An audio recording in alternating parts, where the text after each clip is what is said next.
So thank you, Andreea Strachinescu, for having agreed to be interviewed on the Smart Cities ERRIN brokerage event, and welcome to the interview. Thank you very much. And congratulations on the initiative. First, I would like to ask you, what are the basic elements of a smart city? Smart city. I mean, there are several definitions around, and I cannot say that we claim the single definition. And there are several initiatives. What we like to achieve with Smart City, as mentioned in the communication of the European Commission, is to see innovative solutions which integrate three sectors, energy, transport and ICT, in real life in cities. This is what the communication looks like, and this is the aim of the communication. It doesn't mean, as I said, that is the single definition. So there are several around, we have several initiatives, and in Europe we have Covenant of Mayors with objectives which can be related, but they are not the same, and we have also sectoral initiatives for transport, like Civitas, for ICT, like Green Digital Charter. We have member states initiatives, so there are several definitions around. What we want to achieve for the next period of time, it's just to integrate the three sectors. So we're talking about lighthouse projects here and lighthouse cities. What is the role of the follower cities in these projects? So follower cities are the cities which are interested to learn. So there are cities which in the next phase, after participating in this kind of project, they will be able to build their plan. The cities in which the technological solutions will be demonstrated are the ones which have already a plan, but the followers will be the next generation of the cities which will implement a plan. So they are there to learn and to gain experience. How important is geographical balance within the projects, and what is the importance of replication in terms of geographical balance? We mentioned in the text of the call that we like to see at least 2-3 cities and at least main participants in the project and at least 2-3 followers. And we like to see this geographical variation in terms of Europe, because the idea of the Smart Cities and Communities communication is to improve the quality of life of European citizens in all the 28 countries. That's for sure that the geographical distribution is very important, and at the same time it shows the ambition of the project. So for the replication as for the participation, that's for sure that it will be very well considered, appreciated as ambitious a project who will try to integrate, let's say, Europe. And we are aware that challenges in the cities are quite the same in terms of air pollution, energy efficiency. That's for sure may be quite some differences, but you may have common challenges to be addressed. It doesn't matter that you are in the north or in the south, in the east or in the west. There is the European Innovation Partnership on Smart Cities and Communities. What is the linkage between the Lighthouse projects and your initiative and the platform? European Innovation Partnership on Smart Cities and Communities, it's a broad initiative. Smart Cities and Communities Lighthouse project, it's a part of this, but the partnership will go further beyond on these three sectors. We have already a governance structures, a high-level group, a Sherpa group, and they developed already a strategic implementation plan. And if you have a look at the strategic implementation plan, you may see that all the priorities in the life of the city may be covered there. What we like to see for the next period of time with this partnership are cities committed to address the objectives as mentioned there. For the next period of time, most precisely probably half a year, we'll launch a call for commitments.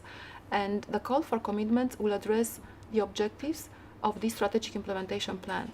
So we expect to receive as much proposal as, let's say, at least Covenant of Mayor participants has, so at least 5,000, if not more.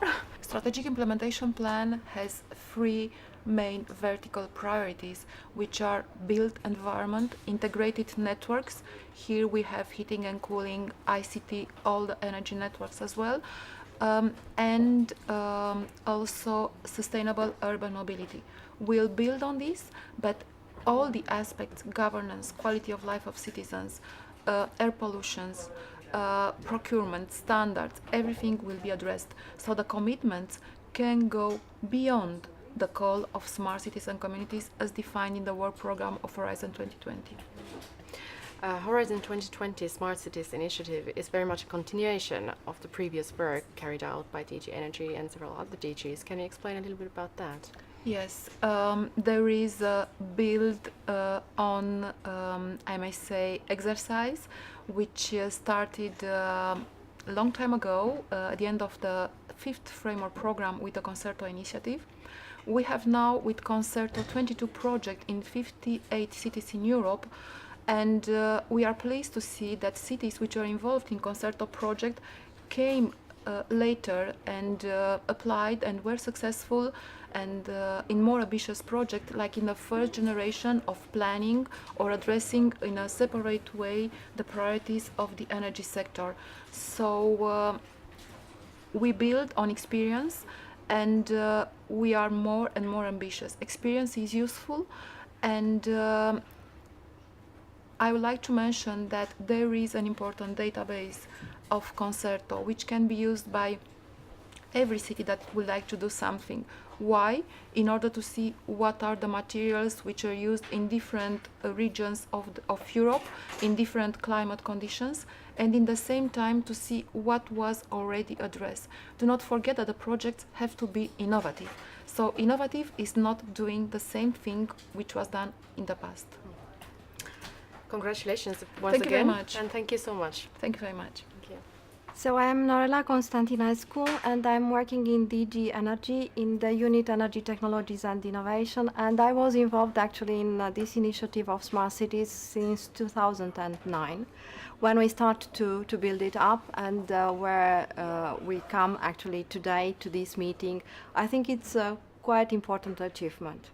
So can you just start by explaining what are the elements of a smart city? The elements of the smart cities are those which they were mentioned during this meeting today.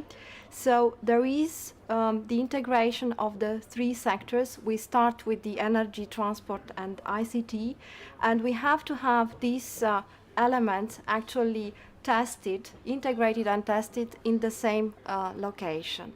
So I would say that smart cities is starting like this, but who knows, this can evolve actually afterwards in something broader. It has been mentioned in the work program that the applicants should take into account that the proposed actions should be part of an ambitious urban plan. Is it a precondition to be a signatory of the Covenant of Mayors initiative, for example? Indeed, this precondition was put there so to be part of the ambitious urban plan, because we think that this can ensure this replication path actually. So the city can take this tested solution afterwards and replicate it in the same city.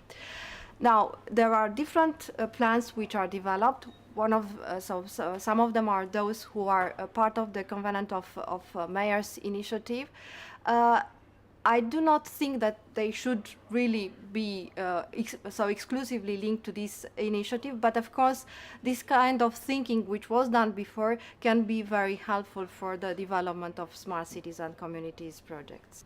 So Horizon 2020 and the Smart Cities Initiative is a continuation very much from what has been already done. How could the applicants that are now putting together their proposal make sure that what they are doing has not already been done and is indeed something innovative? Indeed, the Smart Cities and Communities Initiative is based on previous initiatives and programs we had in the Commission. So in the energy sector was Concerto, in transport sector was Civitas, in the ICT sector was Green Digital Charter, for instance. So in Smart Cities and Communities now with the Horizon 2020 is the first time that we integrate the three sectors in the same project. So this is one point of innovation. The second point of innovation is that actually we would like to replicate this smart cities solution broadly, and we have these elements of having 3 cities in one consortia and then these follower cities.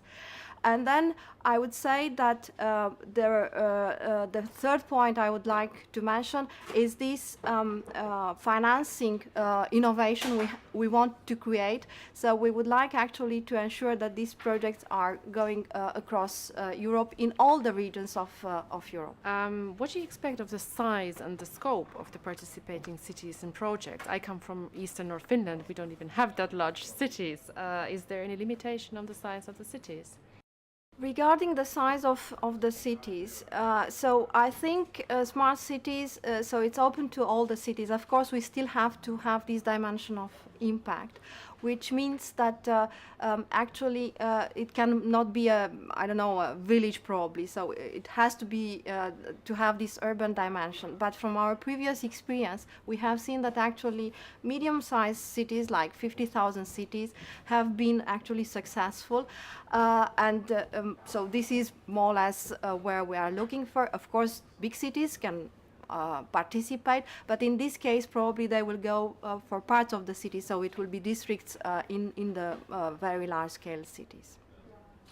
Thank you very much for your time. Thank you for inviting me to this interview.